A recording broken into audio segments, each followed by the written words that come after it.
Hello friends, how are you all.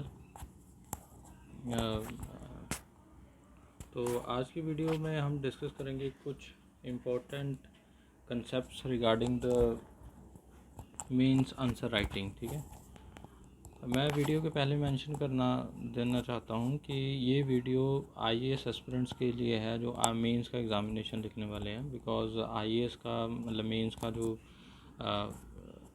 Exam होता है उसमें टोटल 9 जो होते हैं सब्जेक्ट्स होते हैं, तो it will be more as comparatively with any other competitive exams, right.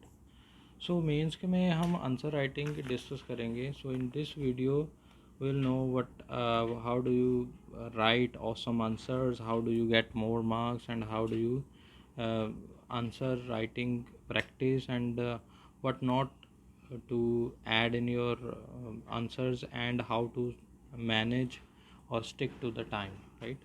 Because the allotted time in the exams are limited. आपको 3 घंटों में 8 क्वेश्चंस लिखने होते हैं, तो probably you have to stick to 15 minutes for per one like question. Like एक answer को लिखने में आपको 15 मिनट का टाइम मिनिमम मैक्सिमम चाहिए। ठीक है, तो उसी हिसाब से आप 3 घंटे में 8 क्वेश्चंस लिख पाएंगे, अदरवाइज़ आप नहीं लिख पाएंगे। ठीक है, तो टाइम मैनेजमेंट सबसे पहले आ जाती है। दूसरी बात कि अभी हम नॉलेज के बारे में बात करेंगे कि बच्चे को सबसे पहले ये डाउट होता है कि नॉलेज इम्पॉर्टेंट है मेंस को आंसर राइटिंग करने के लिए। ठीक है, तो आई वुड से कि knowledge is a part of the game. ठीक है, जैसे हमने अब ओलंपिक्स में जाना है, उसके लिए फ़िटनेस इम्पॉर्टेंट है, उसी तरह से हमने आईएएस का या कोई भी कॉम्पिटिटिव एग्ज़ाम देना है, मेंस स्पेसिफिकली मेंस की बात कर रहा हूँ, आईएएस मेंस की बात कर रहा हूँ, कि जहाँ पर हमें fitness is equal to knowledge, मतलब नॉलेज है। ऐसा नहीं है कि हम फिटनेस होने से हम ओलंपिक्स में मेडल ले आएंगे। ठीक है, दैट इज़ नॉट पॉसिबल। तो knowledge is a part of the game. ठीक है, नॉलेज को आर्टिकुलेट कैसे करना है, नॉलेज को आर्टिकुलेट करके आंसर को प्रेजेंट कैसे करना है, that is more important than having a knowledge, है ना। नॉलेज आपको है किसी भी आंसर को लिखने के लिए, बट आपके उसको आर्कुलेट करने का आपको तरीका नहीं पता, प्रेजेंटेशन का आपको तरीका नहीं पता, है ना। बॉडी स्ट्रक्चर का किस तरह से आंसर लिखना है आपने मेंस का, वो आपको उसके बारे में पता नहीं है, कंप्लीट नॉलेज नहीं है, तो आप पे मार्क्स नहीं स्कोर पाएंगे। अगर मार्क्स नहीं आए तो अच्छा रैंक नहीं आएगा, क्वालिफाई नहीं करोगे तो will not get be civil servant, right. तो स्टार्टिंग विद द स्टार्ट, जैसे पहला पॉइंट तो हमने डिस्कस कर लिया कि knowledge is not important, knowledge is a part of the game. मतलब नॉलेज इम्पॉर्टेंट है, बट नॉलेज ही सारा कुछ नहीं करेगी। ठीक है, तो उसको आर्टिकुलेट करना आपने, ये एक स्किल है जो आपको बाय प्रैक्टिस आएगी, जब आप प्रैक्टिस करते रहोगे चीज़ें। ठीक है, उसी प्रैक्टिस के आपको एक दिन आप एक अच्छा आंसर लिख पाओगे। ठीक है, ऐसा नहीं कि एक ही दिन में मैंने आंसर लिख दिया और एक ही दिन में बहुत अच्छा। There are good and bad days as well. ठीक है, एक दिन अच्छा लिखोगे, दूसरे दिन उसमें निकलेंगी गलतियाँ निकलेंगी, तो जितनी गलतियाँ निकलेंगी उतनी कम मिस्टेक्स करोगे आप in the examination hall, right. And the second thing is, जो क्वेश्चन में पूछा जाए वही आपने आंसर लिखना है। ठीक है, बच्चे क्या करते हैं कि क्वेश्चन पूछा जाता है ग्लोबलाइजेशन के ऊपर, और कोई और टॉपिक उसमें कोई और निकाल देते हैं कि जिसका कोई रेलिवेंसी है ही नहीं, तो एग्ज़ामिनर कैसे उसको मार्क्स दे सकता है, कभी भी नहीं दे सकता। और एग्ज़ामिनेशन हॉल के बाहर वो आप बहुत ज़्यादा कॉन्फिडेंट हो जाते हैं कि हाँ यार पूरा एग्ज़ाम कराया है, ये लिखाया वो लिखाया, बट आपने रेलिवेंसी तो शो ही नहीं की अपने आंसर में, तो how you will be able to score the marks. ठीक है, आप जैसा आप चाहते हो वैसा आंसर नहीं लिखना है, जैसा एग्जामिनर ने पूछा है वैसा आपको आंसर लिखना पड़ेगा, right. Third important thing is कि अगर आपको क्वेश्चन मतलब ऐसा आ गया कि आपको बिल्कुल भी नहीं आता, तो do not leave your sheet answer sheet blank. ठीक है, तो आपको उसमें क्या करना है, थोड़ा थोड़ा बहुत लिख कर आना, कुछ भी लिखिए। ठीक है, जो आपको आता है, कुछ भी आता है आपको, कुछ भी उसके प्रोज कॉन्स और इसके इम्पोर्टेंस के बारे में, डेफिनेशन के बारे में, कोई आपने न्यूज़ वगैरह सुनी हो उसको आप लेकर, गाने नहीं लिखने बट। ठीक है, तो कुछ ना कुछ तो ज़रूर लिख कर आना अगर इन केस आपको क्वेश्चन नहीं आता, right. Next thing is follow the structure. If you are writing a essay, ऐसे राइट करते हो उसमें फ्रेसेस यूज़ करो, क्वार्टर्स यूज़ करो, ठीक है। इन द स्टार्टिंग इंट्रोडक्शन आपकी बहुत अच्छी होनी चाहिए। उसके बाद pros and cons, issues, government initiatives, last में आता है कंक्लूजन, जो आपका बहुत ही इंपॉर्टेंट पार्ट है ऑफ द आंसर राइटिंग, ठीक है। आपका कंक्लूज़न हमेशा ऑप्टिमिस्टिक होना चाहिए, होपफुल होना चाहिए, ठीक है। मतलब नेगेटिव आपने कंक्लूज़न नहीं कभी नहीं देकर आना, ठीक है। तो इससे क्या है कि नेगेटिव पॉइंट एक एग्जामिनर पर आपकी नेगेटिव छवि डल जाती है कि यार ये अच्छा सोच ही नहीं रहा है कुछ। तो आपने जो भी लिखना है उसको एग्जामिनर पॉइंट ऑफ व्यू से ध्यान, और जो भी आपसे कंक्लूज़न में आपने अपने व्यू पॉइंट लिखने हैं rather दैन कि और कोई क्या सोचता है, आप क्या सोचते हैं। और इस जो भी प्रॉब्लम, जो भी इशू अगर आपको क्वेश्चन में दे रखा है तो उसको आप कैसे फेस करोगे, that is the answer that you need to write, ठीक है। जैसे पर से कंस्ट्रक्टिव आपका जो होना चाहिए वो होना चाहिए आपका कंक्लूज़न होना चाहिए। बस उसमें आपको और बहुत सारी चीज़ें ऐड कर सकते हैं। जैसे क्वेश्चन आ जाता है कि फीमेल फोर्टिसाइड होना चाहिए या नहीं, आपने सीधा सीधा लिखा हाँ नहीं नहीं होना नहीं चाहिए, ठीक है। तो आपने अपना ओपिनियन तो यहाँ पर बताया ही नहीं, ठीक है। तो आपने अपना ओपिनियन कैसे बताना है और उसके आउटकम्स कैसे बताने हैं कि इसको टैकल कैसे किया जा सके, राइट। तो ये चीज़ आपने वहाँ पर देखनी है कि कैसे टैकल किया जाएगी, कि अगर उसको उसका लाइसेंस कर दिया जाए, कट कर दिया जाए, जो लाइसेंस कैंसिल कर दिया जाए, जो बंदा अल्ट्रासाउंड करा रहा है, जो सेक्स डिटर्मिनेशन करा रहा है उसके बेस पर, ठीक है। बट और हाई हिडन कैमरास के थ्रू हम कल्परेट को कर सकते हैं, ठीक है, अंदर। तो ये चीज़ें आपने लिखनी है अपने आंसर्स में, राइट। एंड इफ़ 2015 का एक मेन क्वेश्चन है कि discuss positive and negative effects of globalisation of women in India, ठीक है। तो ये 2015 में आया हुआ क्वेश्चन है। तो देखेंगे आपकी अभी देखिए पॉजिटिव एंड नेगेटिव आपको मिल के दो चीज़ें, ठीक है। और एक आपको क्राइटेरिया मिल गया वुमेन के फेस में आपने जितनी भी चीज़ें लिखनी है। तो इसको आप कैसे कंटिन्यू करोगे, आपने मतलब सबसे पहले स्टार्टिंग ऑफ द इंट्रोडक्शन कैसे करनी है ग्लोबलाइजेशन की, वो आपकी बहुत अच्छी, बहुत स्ट्रांग होनी चाहिए, ताकि मतलब आप एग्ज़ामिनर एकदम से आपके वर्ड से, आपकी वोकैब से और आपके प्लस आपके जो फ्रेम ऑफ माइंड है उससे एकदम इम्प्रेस हो जाए, ठीक है। और बाकी के क्वेश्चन को थोड़ा सा लाइटली लेके पढ़े, ताकि आपने स्टार्टिंग अच्छी की है तो you will get maximum good marks, ठीक है, मैक्सिमम नंबर ऑफ टाइम्स, ठीक है। तो जैसे ये क्वेश्चन है कि discuss positive and negative effects of globalisation of women in India, तो आप इस तरह से स्टार्ट कर सकते हो कि globalisation is the inevitable truth for the past colonial era, ठीक है। तो इस तरह कॉलोनियल ईरा, इनएविटेबल जैसे ये वर्ड्स पढ़ेगा तो अल्टीमेटली उसके माइंड में एक इम्पैक्ट जाएगा कि हाँ यार ये बंदा थोड़ा सा पढ़ के आया है, ठीक है। उसके बाद आप आगे कंटिन्यू उसको करते हो, जैसे it result so was that the world has now a global village, ठीक है। ग्लोबल विलेज आ गया, और आपने ये पोस्ट कॉलोनियल एरा वाले वर्ड्स यूज़ कर ले, तो अल्टीमेटली एक एग्जामिनर के माइंड में एक पॉजिटिव इम्पैक्ट आपकी छवि चली जाएगी, ठीक है। उसको फिर आप आगे कंसीडर करते हो पॉजिटिव एंड नेगेटिव इम्पैक्ट्स पे। No one is consider to be immune from the phenomena and women are not exceptions, ठीक है।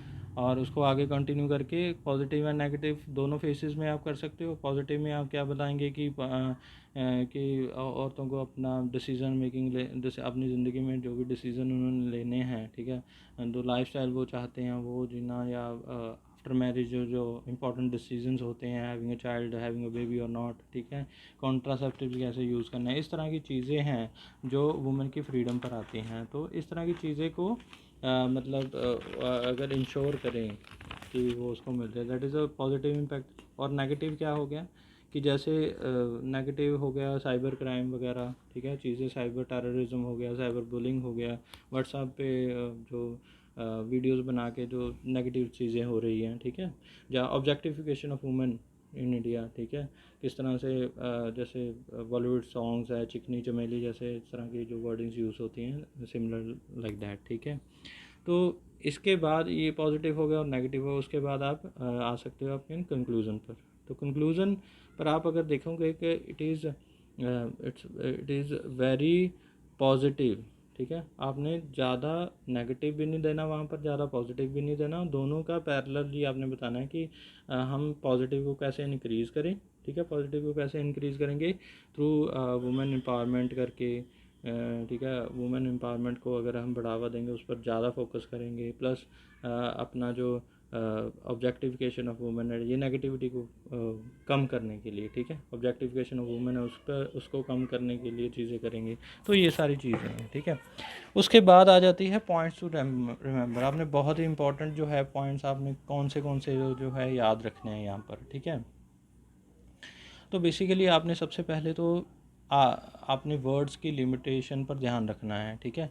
अगर एग्ज़ामिनेशन मेंस में आपको 150 नंबर का क्वेश्चन भी आ सकता है, 250 का भी आएगा, और 1000 to 1200 का वो ऐसे आता है आपका, ठीक है।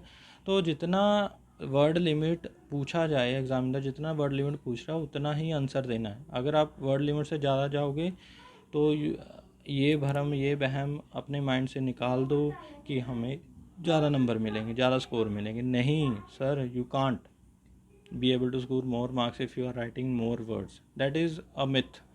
बेसिकली गधे होते हैं जो लोग, वो ऐसा सोचते हैं कि अगर मैं ज़्यादा वर्ड्स लिखा है तो शायद मेरे ज़्यादा मार्क्स आ जाएंगे, ठीक है। उसके बाद एग्ज़ामिनर को और ज़्यादा अट्रैक्ट करने के लिए आप प्रेजेंटेशन अपनी अच्छी कर सकते हो, आप ग्राफ्स का यूज़ कर सकते हो, आप डायग्राम्स का यूज़ कर सकते हो, आप चार्ट्स का यूज़ कर सकते हो। इसके तीन चार फ़ायदे हैं। देखिए, पहला फ़ायदा तो ये है कि आपका टाइम बचता है, ठीक है।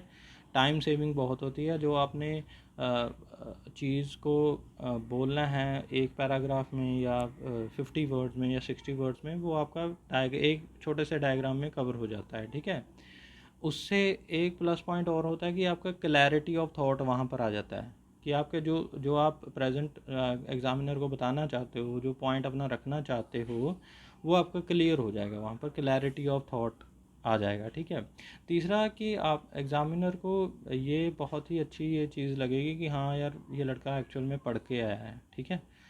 कहीं से मतलब कोई किसी अच्छी किताब से पढ़ के आया है, ही लेवल भी श्योर कि कौन सी किताब से पढ़ा है, बट आप एक अच्छा इम्पैक्ट आपका वो छोड़ाओगे through your presentation with your diagram, graphs और चार्ट्स, ठीक है।